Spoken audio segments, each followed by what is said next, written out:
getting your family cow or your homestead cow pregnant so that she can have a calf every 12 months. So if you're watching this YouTube video, problem is you're in crisis mode and you should have had this thinking and this process probably about 12 months ago. But for the sake of argument, here we go.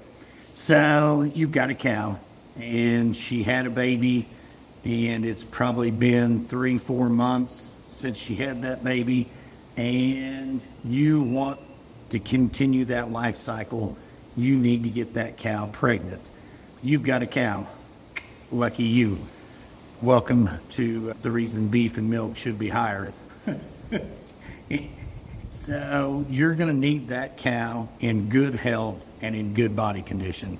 So if you're on a smaller homestead, especially in South Missouri, you've probably been feeding her a wonderful forage called Kentucky 31 Fescue, which is a great forage, but its nutrient level is not dense per se. You're going to need that cow in good body condition. She's going to need to be gaining weight rather than losing weight. And how could you do that? You could pull that calf off and dry her off to where she is not having to support the calf's health. You could increase your palatability and your quality of forage. You could supplement some grain, which I know a lot of folks on the internet world have talked horribly about grain and grain fed, but guess what? You need therms of energy into this family cow to get her gaining weight probably for about 60 days before you even think about putting her with a bull or bringing in an AI technician.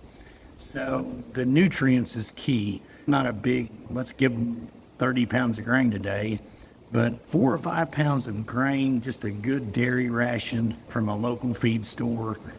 It will fill in a lot of nutrient holes, and your ultimate objective is to get this cow pregnant.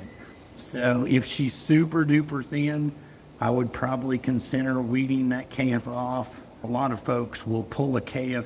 Let's just say everything is ideal.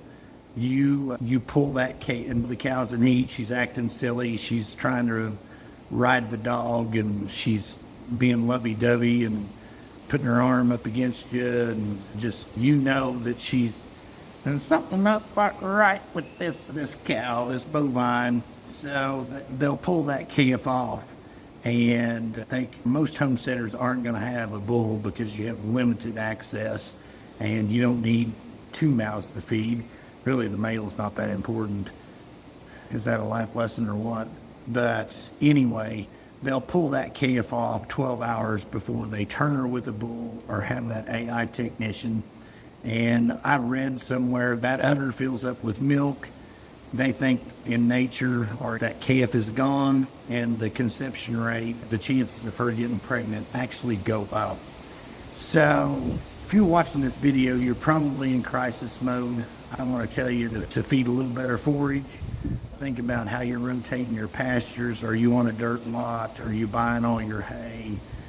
You're going to need to get the nutrient level up to where on that tailhead you see a little bit of fat. You are going to need probably to give her, you're going to need to flush. So you're going to give her a little more grain, a little better pasture, a better vitamin or mineral package. And all of this, it's nothing money won't fix.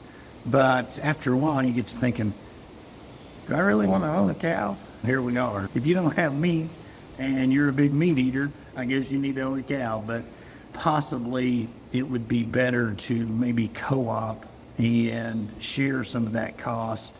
I see in the Homestead deal that the acreage is small, and maybe they need to stick with chickens and rabbits, and maybe just buy a calf and feed it. There's more sale barns than you can shake a stick at, and I know you don't know exactly where it came from, but at this point, you've got a cow that's not pregnant, and you know exactly what kind of problems you have. I would say probably forget the cow and just buy a calf every year and feed it your limited resources. But you're writing the check. Let's get back to the cattle.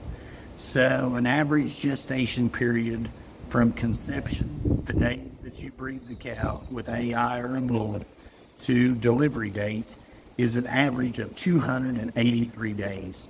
So an old rule that my dad taught me was today's date is January 18th. You take 3 months off of that, December 18th, November 18th, October 18th, and then you add 10 days. So that cow should calve October 28th, unless she's a brown Swiss. And then her gestation period is about 290 on the average. So you're going to get into November with a brown Swiss on the average. I'm going to do more of these videos. This one is getting that family cow in calf. It's time to have a calf, and do a few more. I love to talk about cattle, but I'd rather sell real estate. I've got the best 400-acre farm in Texas County. Water in every pasture, fences pretty good shape, more hay ground than you can shake a stick at. So, not that I want to sell the farm. I want to keep my wife and my farm and make YouTube videos and sell real estate. Anyway, getting that cow in calf is really pretty doggone easy. Have a good day. Be blessed.